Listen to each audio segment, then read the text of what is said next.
Hey, it's Guido coming at you with a tactics talk loaded into Paris in my Object 252U Premium Tier 8 Russian heavy tank. You can see that I'm in a Tier 9 battle, and this is the relatively new map of Paris. The meta has pretty much metastasized on this map. The heavies typically go here. There's some TDs, some medium work, occasionally heavies hanging out in some of these alleyways, shooting down this way. But that is basically how it rolls, with Artie usually getting up into these spots here and scouts working out in the field, or maybe looking down, getting in this middle or up in this part here. So when I loaded into this, knowing all of that, taking a look at the teams, I said, first thing I noticed was that they've got the Emil 2 and the Type 4. Now, I'm a heavy, so typically I would go down here, but I was not too excited about going against the Emil hold down or the derpinating Schwerer, whatever that is, Type 4, blapping me in the face down here. I was going to have a lot of trouble penning either one of them, really. The Emil, if I could get to his hole, but that would be the trick, wouldn't it? I'm certainly not going to pen his turret. So I said to myself, let's try something a little bit different. We're going to call this one an odd way to win. An odd way to win, because that is a comment that will come up at the end from one of the other players. So my plan here is to YOLO. No, I'm just kidding. I actually have a plan. I'm going to move up here, take a shot, and not even come close. I'm spotted now, and I'm going to get to these stairs. I'm going to cut right, go through that open courtyard, and I'm going to get right up under them right here. And if there are some lights or small tanks there, then I'm going to shoot them, and I'm going to keep these guys, if there are TDs on this corner, lit. And you can see that some of my team is reacting to that, or they were already headed in this direction. But I did click earlier that I was going up here.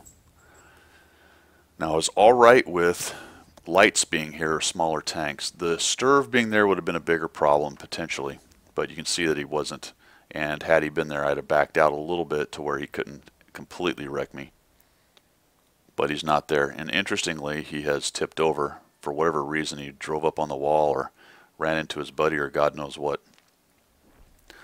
And so, as you can see, it's developed. The Emil is indeed down here. The Type 4 was headed that way. There's probably a couple more heavies, and we haven't invested too much down here, but I'm starting to drag a good number of my team along this flank, which we've already turned. I'm going to go after the Scorpion because I'm hoping that he is not able to do what he just did, which is turn over the Sturv. So I'm going to tuck up against the Sturv and attempt to, here, get my turret all turned around, unfortunately. Was tucking up against the Sturv to try to avoid him getting his gun on me. I'm going to go hide around the edge of this Scorpion as best I can and probably take a hit. I don't know what he's doing there, whether he was lost his mouse or was trying to go to travel mode or something. I don't know, but he's in a bad way here. You can see that the 103 has now come up next to me. So I'm going to get next to the Sturv, use my front armor on the IS-3 so that the Sturv can't hit me. I'll take him down, and we'll work on the IS-3. And you can see that now I've got several friends coming up behind me, and we have definitely flanked these guys. Interestingly, they still have quite a few tanks back here. They saw me coming, and some of them have reacted, but heavies will sometimes sit on this edge here of these buildings and shoot down these different lanes right here, so that is not atypical of guys to be there. We've got their Artie, and it looks like the WZ has reacted, and we haven't drawn enough of them off this way that the fight down on the other side isn't going too poorly. I'll come up here, hit that IS-3. There's an IS-3 coming up on my left, and the WZ pins me there. Artie has no idea that we're here. Probably should have been shooting a tank instead of the dumb Artie. But the thought there was, if we're not able to kill him and he gets a shot off, he's one of the few tanks that can really hurt us hold down here. And again, I'm not sure why I'm backing up so much. I think I was just trying to survive the IS-3 if he YOLO'd forward and tried to get a shot on me. So he's fired, so I'm going to come up and bounce. I don't take too much time to aim. And the other Artie's down, so we're in pretty good shape now.